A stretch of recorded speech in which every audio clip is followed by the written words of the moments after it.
आज हम नॉन्यूजनल periodontal parks के बारे में विस्तार से जानेंगे। ये पैक दंत चिकित्सा में बहुत महत्वपूर्ण है, खासकर सर्जरी के बाद मसूड़ों की सुरक्षा के लिए। नॉन्यूजनल पैक यूजनल और asbestos से मुक्त होते हैं, जिससे ये सुरक्षित और प्रभावी माने जाते हैं। वीडियो की शुरुआत में हम इनके मूलभूत संरचना, उपयोग और लाभों पर चर्चा करेंगे। आगे बढ़ते हुए हम इनके नॉन्यूजनल पैक की संरचना मेटालिक ऑक्साइड और फैटी एसिड्स के रिएक्शन पर आधारित होती है। ये आमतौर पर दो ट्यूब्स में उपलब्ध होते हैं, जिनमें अलग अलग घटक होते हैं। इन पैक्स का मुख्य उद्देश्य सर्जरी के बाद मसूड़ों को सुरक्षित रखना और उपचार को आसान बनाना है। इनकी संरचना और मिश्रण प्रक्रिया को समझना जरूरी है, ताकि सही तरीके से उपयोग किया जा सके। आगे हम ट्यूब एक को बेस या एक्सेलरेटर कहा जाता है। इसमें मुख्य रूप से जिंक ऑक्साइड होता है, जो पैक को मजबूती देता है। इसके अलावा ऑयल प्लास्टिसिटी के लिए, गम कोहेसिवनेस के लिए और लॉथियोडल फंगिसाइड के रूप में मिलाया जाता है।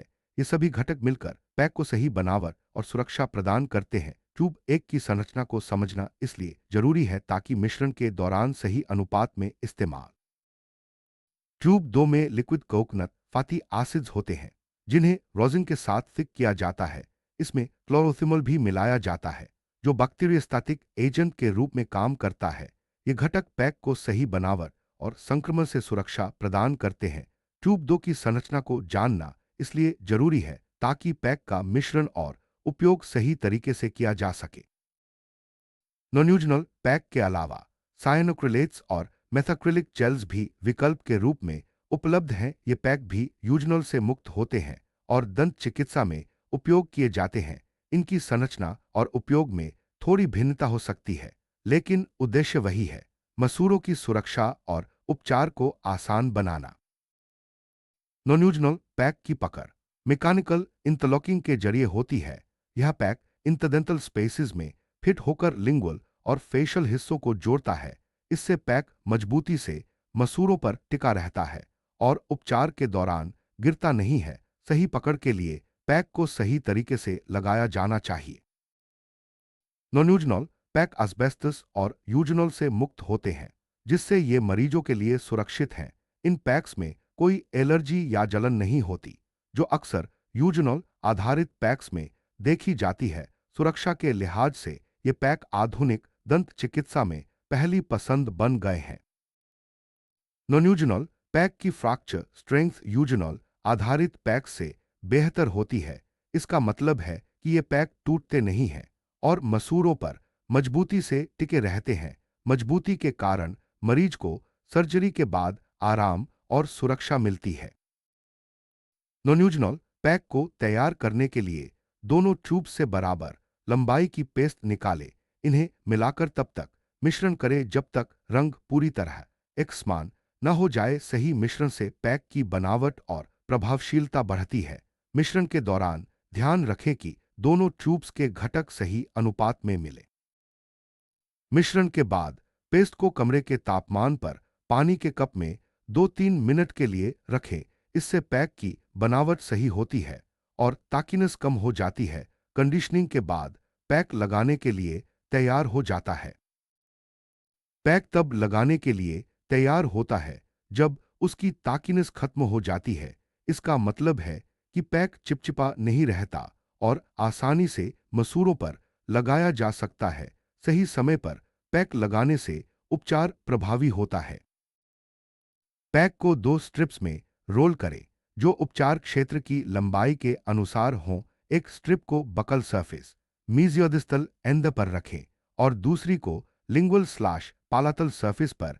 इससे पैक पूरे उपचार क्षेत्र को कवर करता है। स्ट्रिप्स को दिस्ताल एंड पर जोड़ें, जिससे वे दिस्तालमोस्ट टूथ के चारों ओर हुक हो जाए। इसके बाद इंटरप्रॉक्सिमल प्रेशर लगाएं ताकि फेशियल और लिंगुअल सरफेसेस जुड़ जाएं। सही जोड़ से पैक मजबूती से टिका रहता है। पैक को अनइन्वॉल्व्ड एरियाज पर ओवर एक्सटेंड न करें, इससे अनावश्यक परेशानी और डिस्कम्फर्ट हो सकता है। पैक को केवल उपचार क्षेत्र में ही रखें और बाकी हिस्सों को खुला छोड़ें। नॉन्यूजनल पैक आमतौर पर सर्जरी के बाद 1 सप्ताह तक मसूड़ों पर रखा जाता है। इस दौरान पैक मसूड़ों को सुरक्षा और आराम देता है। 1 सप्ताह बाद क्लिनिशियन द्वारा पैक को हटाया जाता है। गिंगिवेक्टोमी के बाद कट सतह पर नई एपिथेलियम की मैशवर्क बन जाती है। यह हीलिंग प्रक्रिया का हिस्सा है और मसूरों को जल्दी ठीक होने में मदद करता है। पैक हटाने के बाद सतह पर यह मैशवर्क साफ दिखाई देती है। फ्लैप ऑपरेशन के बाद इंसिजन एरियाज एपिथेलियलाइज्ड हो जाते हैं, लेकिन प्रोबिंग करने पर ब्लीडिंग हो सकती है। इसलिए पैक हटाने के बाद पॉकेट्स में प्रोबिंग से बचना चाहिए। यह हीलिंग प्रक्रिया को प्रभावित कर सकता है। अगर कैलकुलस पूरी तरह नहीं हटाया गया है तो रेड बीड लाइक ग्रान्युलेशन टिश्यू रह सकता है। इसे क्यूरेट से हटाना जरूरी है ताकि हीलिंग प्रक्रिया सही हो सके। पैक हटाने के बाद इस टिश्यू को पहचानना और हटाना जरूरी है। पैक हटाने के बाद म्यूकोसा पर ग्रेशियल या white granular layer of food debris मिल सकती है। इसे मोइस्ट कॉटन पैलेट से आसानी से हटाया जा सकता है। यह डेब्री आम है और मरीज को चिंता करने की जरूरत नहीं है। सर्जरी के बाद मरीज को सलाह दी जाती है कि पैक को 1 सप्ताह तक जगह पर रखें और डॉक्टर द्वारा हटवाएं। साथ ही डॉक्टर द्वारा दी गई दवाएं समय पर लें। इन निर्देशों का पालन करने से हीलिंग प्रक्रिया तेज और सुरक्षित होती है। सर्जरी के बाद पहले 3 घंटे तक गर्म भोजन से बचें ताकि पैक सही से कठोर हो सके। इसके अलावा सिट्रस जूसेस, स्पाइस्ड फूड्स और ऑपरेटेड साइड पर चबाने से बचें। इन निर्देशों का पालन करने से पैक की मजबूती बनी रहती है। पैक के ऊपर ब्रश न करें ताकि पैक की बनावट खराब न हो। सर्जरी के पहले दिन आइस लगाएं जिससे सूजन कम हो सके। इन देखभाल निर्देशों का पालन करने से हीलिंग प्रक्रिया बेहतर होती है। मरीज सामान्य गतिविधियां कर सकते हैं, लेकिन अत्यधिक एक्सर्शन से बचें। आराम और हल्की गतिविधियां हीलिंग के लिए बेहतर होती हैं। सर्जरी के बाद शरीर को आराम देना जरूरी है। सर्जरी के बाद सूजन आम है और कभी-कभी सलाइवा में रक्त के हल्के रंग भी दिख सकते हैं। ये 4-5 घंटे तक सामान्य है, लेकिन अगर ज्यादा ब्लीडिंग हो तो तुरंत डॉक्टर को सूचित करें। सर्जरी के बाद मरीज को धूम्रपान से पूरी तरह बचना चाहिए। धूम्रपान हीलिंग प्रक्रिया को प्रभावित करता है और संक्रमण का खतरा बढ़ाता है। नोन्यूजनॉल पैक दंत चिकित्सा में सर्जरी के बाद मसूरों की सुरक्षा के लिए बेहद महत्वपूर्ण है। इनकी संरचना, मजबूती और सुरक्षा के कारण मरीज को बेहतर उपचार मिलता है। नोन्यूजनॉल पैक की संरचना मेटालिक ऑक्साइड और फैटी एसिड्स के रिएक्शन पर आधारित है। यह वैज्ञानिक आधार पैक को मजबूती और सुरक्षा प्रदान करता है। पैक की पकड़ मैकेनिकल इंटरलॉकिंग के सिद्धांत पर आधारित है। यह इंटरडेंटल स्पेसेस में फिट होकर लिंगुअल और फेशियल हिस्सों को जोड़ता है।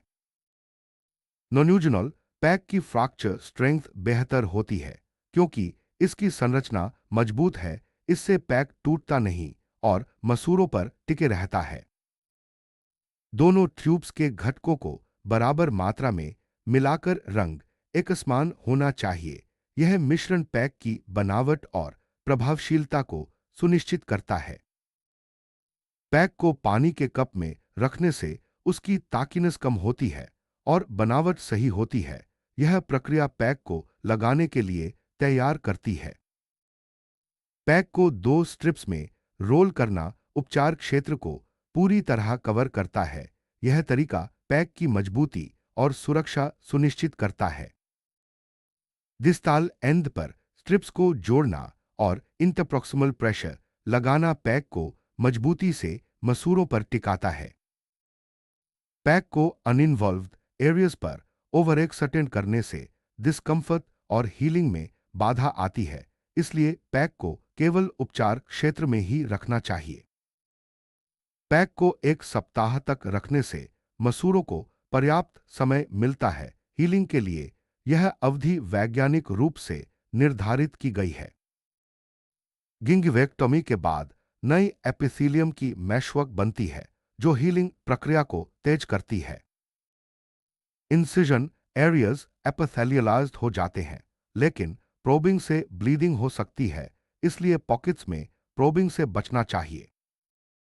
अगर कैल्कुलस पूरी तरह नहीं हटाया गया है, तो ग्रान्युलेशन टिश्यू रह सकता है, जिसे क्यूरेट से हटाना जरूरी है। म्यूकोसा पर फूड डेब्री आम है, जिसे मोइस्ट कॉटन पैलेट से आसानी से हटाया जा सकता है। पैक को 1 सप्ताह तक रखना और दवाएं समय पर लेना हीलिंग प्रक्रिया को तेज और सुरक्षित बनाता है। गर्म भोजन, सिट्रस जूसेस और स्पाइस्ड फूड से बचना पैक की मजबूती और हीलिंग के लिए जरूरी है। पैक पर ब्रश न करना और आइस लगाना हीलिंग प्रक्रिया को बेहतर बनाता है। सामान्य गतिविधियां हीलिंग के लिए जरूरी हैं, लेकिन अत्यधिक एक्सर्शन से बचना चाहिए। सूजन और हल्का रक्तस्राव आम है, लेकिन अधिक ब्लीडिंग पर तुरंत डॉक्टर को सूचित करना चाहिए। नॉन्यूजनल पेरियोडोंटल पैक्स दंत चिकित्सा में सर्जरी के बाद मसूड़ों की सुरक्षा, मजबूती और बेहतर हीलिंग के लिए अत्यंत महत्वपूर्ण है। इनकी संरचना, मिश्रण, लगाने की प्रक्रिया और मरीज के लिए निर्देशों का पालन करने से उपचार सफल होता है। उम्मीद है इस वीडियो से आपको नॉन्यूजनल पैक की पूरी जानकारी मिली होगी।